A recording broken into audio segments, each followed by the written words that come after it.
bienvenidos nuevamente a una nueva experiencia digital Antena. En esta oportunidad tenemos el honor de tener a dos grandes del arte contemporáneo, no solo chileno, sino la verdad a nivel internacional. Por un lado tenemos a Alexia Tala, importante curadora chilena, investigadora y crítica que ha participado de múltiples bienales, muestras internacionales y fundaciones tremendamente importantes, ferias de arte también, para qué decir, tiene un currículum enorme que después lo podemos ver con más detalle, pero hoy día tenemos la oportunidad de ver su muestra curatorial, en la cual ella estuvo a cargo de la 22 Bienal de Guatemala, la Bienal de Guatemala, la segunda Bienal más antigua de Latinoamérica y la sexta Bienal más antigua del mundo, por lo tanto tiene una tremenda historia y que hoy día a Alexia le tocó también un tiempo muy particular. Y por otro lado, tenemos a nuestra tremenda fotógrafa Premio Nacional de Arte 2017 y siendo la única fotógrafa a la cual se le ha dado este premio es a Paz Errázuriz, a que también le damos la bienvenida nuevamente en Antena. Te sentimos absolutamente la casa, querida Paz. Y con eso, dándole la bienvenida a estas dos grandes mujeres, yo quiero, Alexia, darte el pase a ti, porque la verdad, ¿quién más que tú nos puede contar sobre esta maravillosa bienal que te tocó literalmente, como hablábamos unos minutitos antes, en un momento muy particular? Seguro va a pasar como una bienal única en la historia, te ha tocado tocar todo un proceso de encierro en el mundo, así que seguro nos tendrás que contar mucho. Bueno, muchas gracias, Alfonso, muchas gracias a todos en Antena por habernos convidado con Paz a esta presentación. La verdad que me pone súper contenta porque, tal como hablábamos con una de las socias antes que empezara la reunión, no hemos tenido tanta difusión en Chile como en el resto del mundo, y la verdad es que lo que se ha hecho acá es un trabajo bien grande y bien importante, en el sentido en que abordamos asuntos súper álgidos muy locales de Guatemala en relación al sur global, pero como sin miedo, sin temores y sin tapujos. Y eso ha sido una cosa como bien fuerte, especialmente en un país como Guatemala. Eso les tengo que explicar un poco. Guatemala es un país que tuvo 36 años de guerra civil, que está muy dividido. O sea, si en Chile hay diferencias, en Guatemala las diferencias son absolutamente radicales. Hay un 60% de población indígena, hay un mínimo por ciento de la élite guatemalteca que, digamos, que tiene como mucho poder dentro de lo que es el Estado. Y en ese lugar, digamos, de esa división de una Guatemala que es indígena y una Guatemala de élite, entre una Guatemala de despojo y una Guatemala de privilegios, en ese punto como álgido del medio es donde se ubica la Bienal y trata todos estos diferentes temas. Voy a pasar unas fotos generales solamente como para que vean cómo se veían las salas, algunas salas, que tengo algunas fotos acá. La mayoría o sea, bueno, todas las muestras se inauguraron el 6 y el 8 de junio. La Bienal cierra, lamentablemente, en una semana, muy cortita, y todo esto tiene que ver también con programaciones durante pandemia, el tener que cambiar de venues, etc. La Bienal la pensamos, trabajé con un curador local de Guatemala, Gabriel Rodríguez Pelecer, un fantástico compañero de trabajo, la verdad.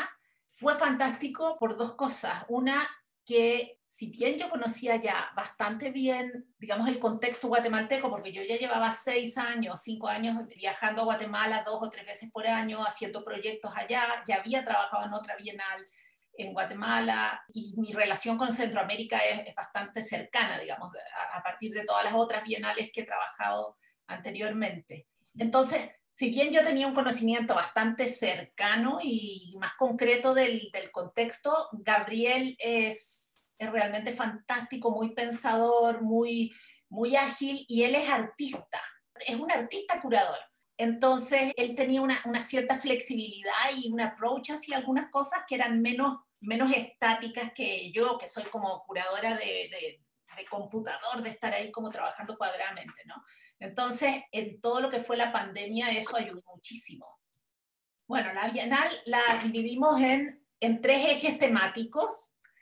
Bueno, la Bienal primero que todo se titula Perdidos en Medio Juntos. Perdidos en Medio Juntos es una publicación que hizo Jonas Staal.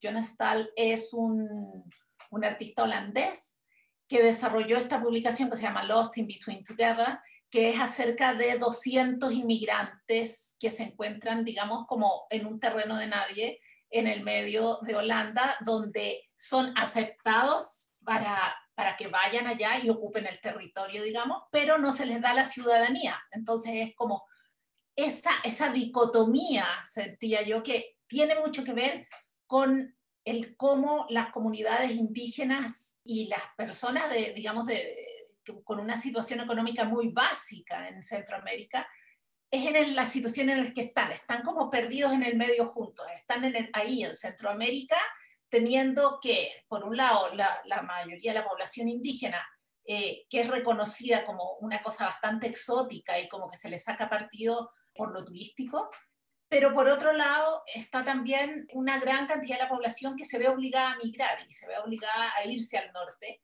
a Estados Unidos, a Canadá, en busca de una vida digna, la verdad, porque es muy difícil la situación centroamericana.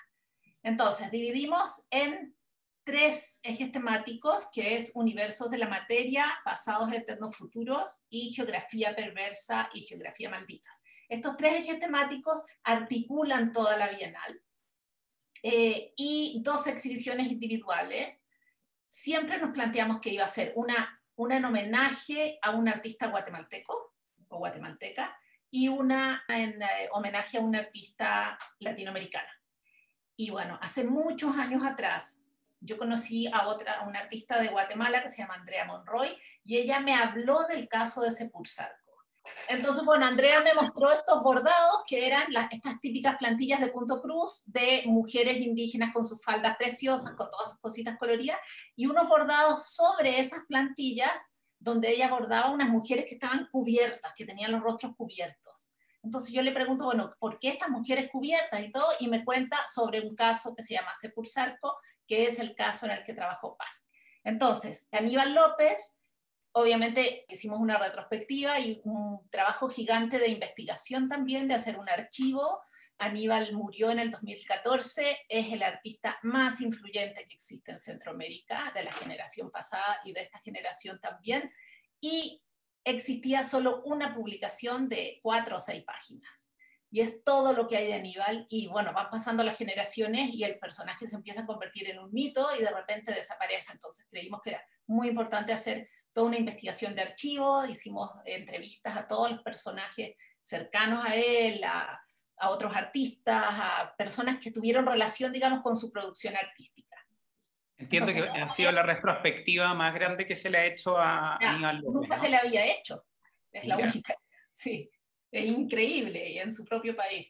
Bueno, esa es como la estructura para que se imaginen lo que pasa después. Entonces tenemos pasados eternos futuros, que toca en asuntos que tienen que ver con historias, con historias y con la historia, con microhistorias, asuntos personales de grupos sociales pequeños, toca temas de identidad, y acá hay varios artistas que hicieron intervenciones en diálogo, o sea, que eran obras que tenían relación a piezas ancestrales. Entonces acá hay todo un juego de tiempos, de un pasado que es además un eterno futuro. Las desigualdades raciales, por ejemplo, son un pasado que es un eterno futuro. Entonces está esta cosa de los pasados eternos y de los eternos futuros.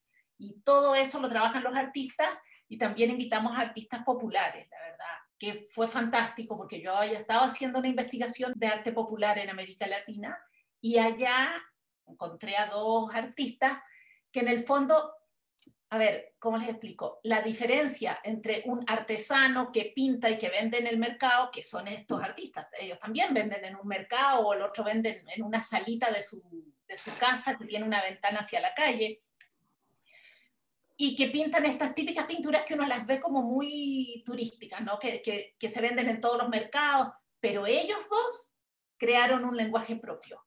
Ellos 2 no pintan las mismas cosas las imágenes de los cafetales, por ejemplo, que son tan típicas. Entonces, por ejemplo, acá tenemos un artista que es Óscar Perén, que él fue militar y luego fue de la guerrilla. Entonces, él pinta sus vivencias de la guerra desde las dos perspectivas. Y abajo de las pinturas, la del medio, acá en la foto, es de Óscar. Y él describe ahí cuál era su posición, digamos, de qué lado estaba y cómo percibió el evento. Entonces, él tiene realmente un diario de vida en pinturas. Es realmente alucinante. Luego tenemos universos de la materia. Este es, digamos, el eje, si pudiera decirlo así como más poético. Los otros son un poquito más duros, ¿no? Que se trabajan muy poéticamente, pero este es un eje que tiene que ver con la materia y con lo invisible de la materia, o sea, con lo que la materia contiene, ¿no? Y con lo que no se ve, por ejemplo, las plantas medicinales, las piedras, la idea de... Hay un concepto filosófico que habla del personhood, que es el estado, es como la calidad de persona.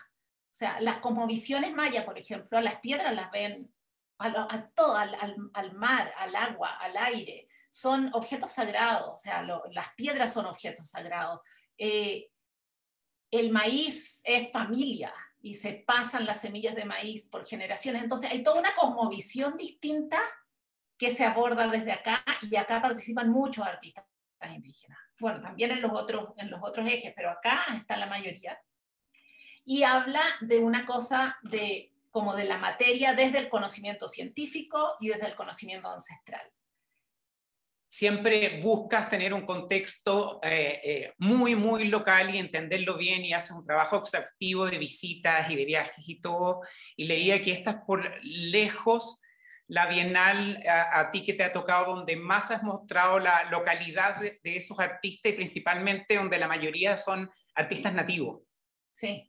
¿No? Sí, la verdad es que ha sido bien impresionante. De hecho, hoy día Edgar Calel, no sé si lo ubicarán, es un artista de allá, guatemalteco, pero que circula bastante. Él me escribía hoy porque hizo unas visitas guiadas. Como yo no pude viajar, los artistas están haciendo las visitas guiadas, y que lo que ha sido súper lindo, porque son ellos mismos, la verdad, son sus propias voces las que están hablando. Y eso es lo que en toda la Bienal y durante todo el tiempo, y fue un objetivo que pusimos como muy del inicio, era no perder la vista, no perder el foco de que esto es una plataforma para que múltiples voces puedan hablar. Y no somos los curadores convenciendo a nadie de nada, y eso lo decía en una entrevista el otro día. O sea, no estamos tratando de traducir, no estamos tratando de hacer una teoría de algo. Estamos creando digamos, las plataformas y los formatos para que se produzcan estos diálogos. Y desde esos diálogos que las obras se potencian mucho más, y que todos estos discursos agarran una dimensión diferente. Y esta tercera es geografía perversa, geografías malditas, y habla de algo muy específico, y que es de la perversidad del norte sobre el sur, y que tiene que ver también con asuntos locales que se dan a nivel local y a nivel global. Y acá se tratan asuntos de racismo, violencia, pobreza, segregación, exotización y todas estas cosas que hoy están siendo muy relevantes, o sea, y están siendo muy relevantes a nivel global. O sea, los discursos que antes nosotros pensábamos que eran locales, y estos debates, hoy día con la intercomunicación, con internet y con todo esto, nos damos cuenta que hacen eco, digamos, en el planeta. Y acá, bueno, tenemos también dentro de los artistas, hay varios chilenos participando. Está Sebastián Calfurqueo y Francisca Ninat. Y bueno, eso sería como, a grandes rasgos, los tres ejes, y luego las dos muestras individuales, que es la de Aníbal. ¿Nos podrías contar, para los que no han tenido la oportunidad de conocer quién es Aníbal López, a modo de resumen, quién es Aníbal López? A ver, Aníbal López es un artista guatemalteco, súper influyente, muy, muy influyente a nivel centroamericano y a nivel guatemalteco, obviamente, de las generaciones pasadas y de esta generación también. Aníbal, yo me atrevería a decir, yo siempre lo he visto como cuando uno piensa en arte brasilero y piensa no puedes pensar en arte brasilero sin Elio Oiticica y Ligia Clark. Bueno, no puedes pensar en arte centroamericano. No puedes pensar en debates decoloniales sin Aníbal López.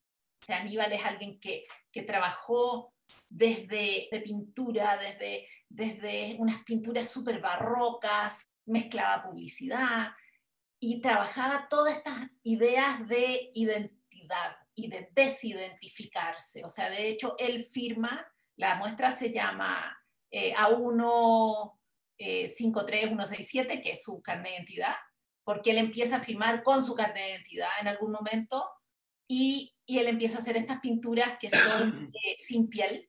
Entonces él dice, bueno, al no poder verse la piel, ahí vemos la identidad de las personas. O sea, por ejemplo, en Guatemala existe lo que es la población indígena y la población ladina. El ladino es, en el fondo, el mestizo, pero la concepción de ladino es súper complicada porque no es solo un mestizo. El ladino es el que, además, como que está siempre mirando hacia el blanco para querer ser blanco y desprecia la indigenidad. Entonces, él jugaba mucho con eso de el identificarse con ladino. Tiene una serie que se llama Ladino Hardware, donde pone al ladino como la mano de obra, digamos, el personaje que es el maestro, que sirve a esta élite muy pequeñita que hay en Guatemala. Y bueno, y después Aníbal pasa una etapa que es fantástica, y eso se las súper recomiendo que lo investiguen un poco, que son lo que nosotros llamamos las transacciones económicas con Gabriel. Y que son acciones que él realiza. Él asalta a una persona en la calle, por ejemplo. Él asalta a mano armada, lo roba, saca algo así como 800 y tantos quetzales, y con eso imprime una obra, digamos, que es una declaración donde él dice: el día tanto en la calle de la Reforma asalté a una persona, le robé tanto dinero y con eso imprimí esta obra y pagué. No lo dice exactamente así, pero dice, y con eso costeé este cóctel. Y el público está ahí con la copa de vino puesta en la boca. Entonces, en un momento tú dices, clic, esa es la obra de Aníbal. Él te está poniendo el asunto de la violencia, de la economía y todo, te la está metiendo adentro del cuerpo. Tú estás tomando un vino producto de un asalto, de un robo, y nadie lo denuncia. Y esa era la gran frustración de él. Todas las cosas que él hizo de este tipo de acciones, nunca nadie lo denunció. Y salía en los diarios y salía en todos lados. Pero nunca hubo una acción ni policial ni civil, digamos, para este tipo de cosas. Y la segunda acción, que es esta que vemos acá en la foto, se llama Testimonio, donde él viaja. Ahora, estas cosas él las hace también de una manera bien irónica, como poniendo en evidencia la permisividad que tiene el mundo del arte. O sea, el mundo del arte es un espacio como muy protegido, donde cualquier cosa puede ocurrir y todo está ok porque es arte. Y tiene toda la razón. En Documenta, bueno, él ganó el León de Oro en Venecia y luego lo invitan a Documenta y le dan un budget, o sea, un presupuesto para que haga una obra. Y ese presupuesto él lo utiliza para contratar a un sicario. Y él viaja con el sicario a Alemania. El sicario se sienta tras un screen semitranslúcido donde se ve la silueta en un auditorio. Y el público le puede hacer preguntas. Y las preguntas son crudísimas. O sea, él empieza contando quién es él. La gente no sabe a lo que está yendo. Pero dice, bueno, yo soy de Guatemala, hago tal cosa, estudio leyes, pero soy sicario para poder mantener a mi familia y mis estudios. Y mato personas, mato más o menos tantas personas por mes, qué sé yo, cuánto cobro por matar, le he enseñado a jóvenes a matar, y empieza con una crudeza, y el público se empieza como a derretir en la silla, algunos con un hambre por saber más, y una cosa así asquerosa del mundo del arte, y otros que no lo resisten y se retiran. O sea, de hecho, los guatemaltecos que estaban participando ahí fue algo que no lo pudieron resistir. Entonces él te pone esa asquerosidad, digamos, en la frente, pero sin que tú te des cuenta, y de repente te das cuenta que estás envuelto. y te envuelve y te hace cómplice de todas sus acciones. Es una forma de operar muy de él, muy única. Por eso me parece que es alguien extremadamente importante en el arte latinoamericano en general, o sea, pero además sobre todo en Centroamérica, por todo lo que influyó a sus generaciones. Bueno, eso es Aníbal y Paz Errázuriz. Y acá, bueno, esto como les contaba, fue fantástico poder trabajar con Paz, me parecía que era muy importante mostrar el trabajo de Paz en Centroamérica, especialmente porque todos estos grupos sociales como los que Paz ha trabajado están muy silenciados allá. Entonces era un poco dar voces, hablar de... Toda la Bienal en realidad está intentando eso, o sea, toda esa cultura del silencio que existe en Guatemala, aquí se destapó. Y eso es algo que en algún momento, y lo reconozco, se habló de que podía ser hasta peligroso para mí el abordar las cosas tan crudamente, o sea, la Bienal en general, no solo lo de Paz. Pero bueno, por ejemplo, el caso de Sepulsarco, del que les contaba antes, se trata de un grupo de mujeres que estuvieron prisioneras y, bueno, ejercieron dos militares, o sea, un grupo de militares, pero dos fueron juzgados, ejercieron violencia sexual y doméstica con ellas. Y bueno, fueron el único grupo, digamos, que hizo una demanda oficial, que pidió que hubiera traducción al quechí, porque generalmente los juicios allá son en español, cuando el 60% habla quechí. Diferentes lenguas, hablan 24 lenguas mayas, garífuna y xinca. Entonces, y ganaron el juicio. Y eso fue muy mediático, muy, muy importante, y ellas nunca mostraron sus rostros. Entonces, fue una oportunidad increíble porque, bueno, yo creo que es mejor que Paz cuente eso, pero trabajar con ellas, el poder llegar a entenderse sin hablar la misma lengua, o sea, entenderse por medio de la fotografía, por medio del mirarse, por medio de otras formas de comunicación que fueron muy importantes. Y a nivel curatorial, digamos, tener ese discurso en un momento en que el mundo está como está y que estos asuntos tienen un interés y una urgencia global, fue muy importante, fue importantísimo, la verdad. Y la segunda serie que hizo Paz fue con un grupo de personas trans, que en el fondo como que retoma el trabajo de la manzana de Adán, pero ya como en un mundo mucho más contemporáneo y en una sociedad distinta a la chilena. Bueno, esta es una de la serie Trans Guatemala, esta otra también, y de la serie Sepulsarco.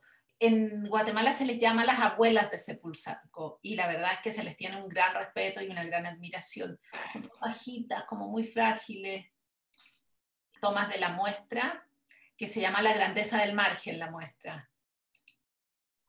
Y el colgado de esto fue bien especial porque eso es algo que Paz me pidió, que los ojos de ellas quedaran al nivel de los ojos del público. Entonces tú te las encuentras así como, tú no estás mirando la foto, tú la estás mirando a los ojos. Qué buena.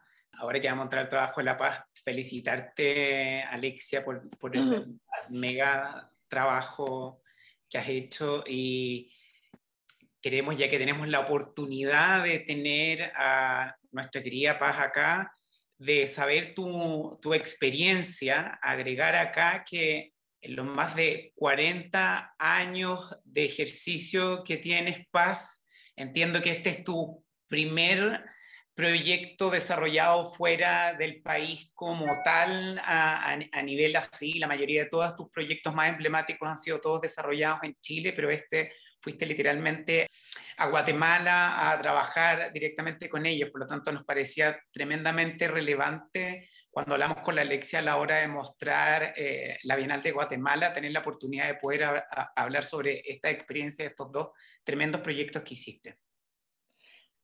Bueno, es el trabajo más desafiante en un momento cuando la Alexia me habla de esta historia que ya yo me puse a investigar porque sabía muy poco de ella y acepté con mucha preocupación, pero un imán tremendo llegar allá y poder hacer esto.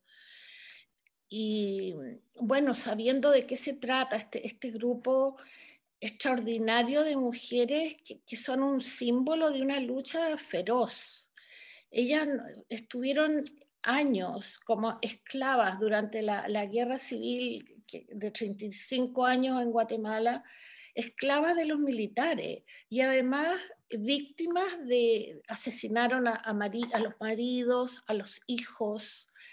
Entonces representaban una cosa demasiado fuerte y muy impactante para mí. En resumen, yo tenía que ir al lugar donde ellas viven, ¿no? Que estos son lugares alejados, poco selva, ¿no? Y cuando llegó allá, los militares habían declarado estado de sitio en el lugar de ellas y estado de excepción en la ciudad. Entonces, la cosa estaba, digamos, de alguna manera, toda esta presencia militar a uno le trae, esto fue el año, hace 2 años atrás, fue antes del estallido, o sea, de nuevo tener esta presencia militar tan fuerte que causaba tanto miedo, ¿no? Lo que sucedió allá fue extraordinario porque a través de agrupaciones de mujeres, tanto sociales como de apoyo desde la mujer, digamos, muchos grupos feministas, se logró traer al grupo de las 11 mujeres a la ciudad por un tiempo muy corto para que yo pudiera hacer esta foto. Yo ya estaba allá, porque yo llegaba y supuestamente me iba donde ella, se cambia el plan, entonces esta posibilidad que vengan a la ciudad. Yo casi me muero de emoción y de impresión cuando las conozco. Pudimos como compartir un día muy intenso con largas presentaciones, todo, yo con traductora simultánea, porque ellas tampoco hablan español, así que había que crear este contacto y confianza de alguna manera. Entonces yo les pude explicar a ellas mi intención de lo que yo quería hacer y bueno, fue sobre todo emocionante para mí, ¿eh? Conocerlas, o sea, son de una belleza y de una transparencia, algo muy especial. ¿Cómo te presentabas? Ponte tú como diciendo... Claro, o sea, contarles que yo era fotógrafa de Chile, más o menos algo que podían entender ellas de algún trabajo mío, que fuera más corto, más sintético.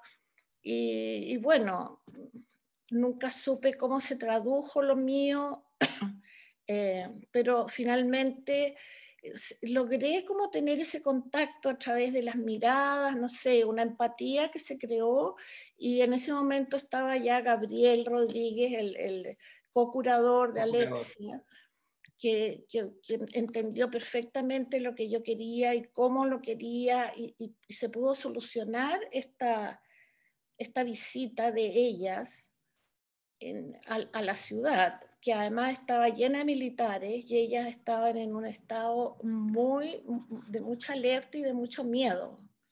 Imagino. Entonces por la historia que una contaba cosa la Alex. como entre emergencia muy fuerte, muy irreal todo. Y yo quise, por ejemplo, que las fotos fueran en blanco y negro, que es algo que se me preguntó y el por qué, ¿no? La vestimenta, los trajes guatemaltecos son de una belleza extraordinaria, de colores fascinantes. Y y realmente eso me empezó a distraer, me empezó a ser como casi pintoresco. Y ellas para mí representaban un concepto, lo que significa esta fuerza de mujeres, ¿no?, que logran ganar el primer juicio contra los militares. Eso es extraordinario. Ellas son históricas por lo que lograron, y se ha escrito y todavía se escribe mucho y se habla mucho sobre ellas. Rita Segato habla sobre ellas, otras antropólogas, poetas. La poeta que yo le pedí un poema para estar presente en el catálogo y en la exposición. Es decir, entonces lo que dijo Alexia, de que ellas nunca habían mostrado el rostro, yo lo tenía muy presente, y también sintiendo la responsabilidad que eso significa, ¿no? Quiero llevarte a este otro gran proyecto que Sí. hiciste, tal como comentó Sí. Alexia. Tú has trabajado en la cultura trans y los registrado hace más de 40 años. Bueno, Pero, yo siempre te he dicho que tú vas 40 años antes que todos nosotros, así que no me extraña eso. pero Y mira, quiero que nos... este tema precisamente es una continuación de un libro que yo saqué hace poco, antes del año 2018, que es sobre el tema trans, y es entrevistas y fotografía de niños a gente grande trans acá en Chile. Un libro que se llama Señales, lo hice con Nikki Rabó. Maravilloso. Y entonces ese trabajo está muy, muy candente todavía, está muy presente, y me pareció importante investigar este tema ya, que no se ha tratado, y que fui bien recibida, y pude contactarme, y con sorpresa, por la gran organización de todas estas mujeres, ¿no? O sea, jamás me imaginé que en Centroamérica había tal organización del tema disidencia sexual, transgénero, en fin. Así que fue muy impactante. Esa foto primera, era una dirigente extraordinaria que acaba de morir de COVID. No te creo. Debbie. Entonces, como que en este momento estamos en contacto con otras personas, chicas ahí del grupo, porque ha sido muy doloroso. Son todas dirigentes ellas, ¿eh? Por casualidad fueron las que quisieron participar en mi pequeño proyecto allá, que es un comienzo, y que la gente de la fundación, los directores de la fundación, estaban un poco escandalizados. Me preguntaron mucho el por qué hacer esto, ¿no es cierto? Y qué finalidad, y por qué sabía yo si ellas no saben, en fin. ¿Y qué le respondías tú ahí? Si te decían por qué, tú por qué, ¿qué decías? Bueno, les conté de mi proyecto acá, por ejemplo, ¿te fijas? Entonces, continuar un trabajo, un tema que yo estoy trabajando, la disidencia o diferentes sexualidades, un tema, digamos, que hubiera dado para muy largo tiempo, pero como dice Alexia, te fijas, hay un conservadurismo muy, muy fuerte en las autoridades en este caso, y que había que andar con cuidado. ¿Y cómo fue tu experiencia, Paz, de llevar tu cámara? ¿Te ha tocado exponer tus trabajos en gran parte de todo el mundo, pero principalmente todas tus series chilenas? ¿Cómo fue trabajar afuera? Yo tenía una experiencia, podría ser algo parecida con el tema indígena guatemalteco, cuando yo hice este trabajo de muchos años, muy largo, sobre el tema Cahuéscar, en el sur de la Patagonia, acá en Chile, ¿no? Entonces, esta investigación mía me dio como una base también de sentirme más segura en un mundo, primero esto de la lengua, ¿no? Que yo no hablo, no conozco, estoy absolutamente maravillada con todo, una especie de turista, cómo corto, cómo filtro todo, ¿no? Pero de alguna manera mi experiencia con ese trabajo, específicamente los nómadas del mar, tiene una similitud. Ahora, desde luego, el tiempo era corto, nunca había vivido algo que fuera tan acotado, ¿no? Yo tenía que hacer eso de tal manera, porque si no las señoras se iban y yo no podía ir al estado de ellas, por la situación política, no podía repetir, no me podían salir mal las fotos, ese era el otro terror, ¿no? Oye, darles las gracias a las dos, a Alexia y a La Paz, por esta maravillosa oportunidad de poder conocer más de cerca esta increíble bienal. Darles las gracias a todos los que están viendo esta revisión de portafolio. Y nos vamos a ver nuevamente muy pronto en otra sesión Antena. Que estén muy bien.